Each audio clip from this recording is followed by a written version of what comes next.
2024 के लोकसभा चुनाव का ट्रेलर बिहार में होने जा रहा है रिलीज। आरजेडी बीजेपी में कड़ी फाइट, नीतीश की जेडीयू हो गई आउट।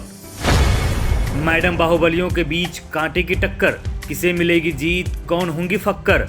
वो कहावत तो आपने सुनी ही होगी, लोहा को लोहा ही काट सकता है, सियासत भी इससे भला कहाँ अछूती है। राजनीतिक अखाड़े में अपराधी ही अपराधी को टक्कर दे सकता है, बाहुबली को बाहुबली ही चुनौती देता है। बिहार में इन दिनों यही सियासी लड़ाई देखने को मिल रही है। टिट फॉर टैट के तहत बाहुबली की बीवी के आगे बाहुबली की बीवी को ही मैदान में उतारा गया है।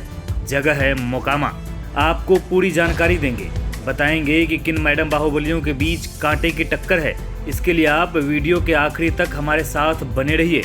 सबसे पहले आपको मोकामा विधानसभा सीट को लेकर एक बेहद ही दिलचस्प जानकारी देते हैं।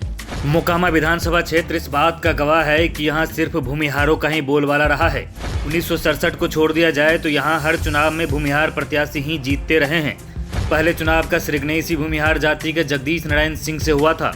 वे कांग्रेस के टिकट पर लगातार 2 बार विधायक बने। इसके बाद एक बार निर्दलीय सरयू नंदन सिंह, फिर एक बार कांग्रेस के कामेश्वर सिंह, 2 बार कृष्ण शाही और 2 बार श्याम सुंदर सिंह धीरज विधायक रहे। जेडीयू के टिकट से 2 बार दिलीप सिंह भी जीते, जबकि एक बार निर्दलीय सूरज भान सिंह भी यहाँ से जीत चुके हैं। 2005 से लगातार यहाँ अनंत सिंह का कब्जा है। इस बीच हुए 4 चुनाव में अनंत सिंह पार्टी तो बदलते रहे, लेकिन जीत का सिलसिला बरकरार रखा। इस बार भी मोकामा में आमने सामने भूमिहार उम्मीदवार ही हैं। दरअसल मोकामा विधानसभा सीट पर उपचुनाव हो रहे हैं। आरजेडी और बीजेपी के बीच कांटे की टक्कर है।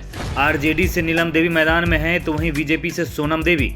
दोनों का नाम यूं तो बहुत ज्यादा सुर्खियों में नहीं रहा है, लेकिन इनके पति लगभग हर वक्त चर्चा में बने रहते हैं। आरजेडी उम्मीदवार नीलम देवी बहुचर्चित बाहुबली अनंत सिंह की पत्नी हैं। अनंत सिंह कई मामलों में सजा याफ्ता हैं। इस वक्त भी वो AK-47 रखने के मामले में जेल की हवा खा रहा है। इसी मामले में अनंत सिंह को सजा सुनाए जाने के बाद विधानसभा की सदस्यता से अयोग्य घोषित कर दिया गया था, जिसके बाद से ये सीट खाली है। वहीं दूसरी ओर बीजेपी कैंडिडेट सोनम देवी हैं, जिनके पति ललन सिंह खुद भी बाहुबली हैं। ललन सिंह पेशेवर अपराधी के तौर पर चर्चित रहा है। पूर्व मंत्री बृज बिहारी प्रसाद की हत्या के मामले में सजा भी हो चुकी है। ललन सिंह खुद भी मोकामा से चुनाव लड़ चुका है, लेकिन जीत नसीब नहीं हुई। ललन सिंह लोजपा से अलग हुए गुट के खेवनहार और पशुपतिनाथ पारस गुट के नेता सूरज भान सिंह के बेहद करीबी बताए जाते हैं। दोनों उम्मीदवारों को जिताने के लिए उनके पति अपने अपने तरीके से चुनावी कैंपेन चला रहे हैं। दोनों पार्टी के तमाम बड़े नेता बाहुबलियों की पत्नियों के प्रचार में कैंप कर रहे हैं। जगह जगह नुक्कड़ सभाएं हो रही हैं। अपने अपने कैंडिडेट को जिताने के लिए जीतोड़ मेहनत कर रहे हैं, क्योंकि बीजेपी और आरजेडी दोनों ही पार्टियों के लिए ये चुनाव नाक की लड़ाई बन गई है। साथ ही मौजूदा महागठबंधन के मुखिया नीतीश कुमार की साख भी दांव पर लगी है। डिप्टी सीएम तेजस्वी यादव से लेकर पार्टी के तमाम नेता पसीना बहा रहे हैं। सहयोगी जेडीयू के राष्ट्रीय अध्यक्ष और स्थानीय सांसद राजीव रंजन सिंह उर्फ ललन सिंह भी आरजेडी प्रत्याशी के पक्ष में चुनाव प्रचार कर चुके हैं। बीजेपी के भी तमाम कद्दावर नेता चुनावी अभियान को पूरी तरह से धार देने में जुटे हैं।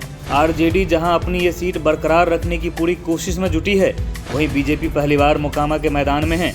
इससे पहले गठबंधन के तहत ये सीट कभी जेडीयू तो कभी एलजेपी के खाते में जाती रही, लिहाजा बीजेपी को कभी यहाँ अपना कैंडिडेट उतारने का मौका नहीं मिला। हालांकि इस बार बिहार का सियासी समीकरण पूरी तरह से बदला हुआ है। नीतीश कुमार की जेडीयू आरजेडी के साथ है, तो वहीं बीजेपी अकेले रण में उतरी हुई है।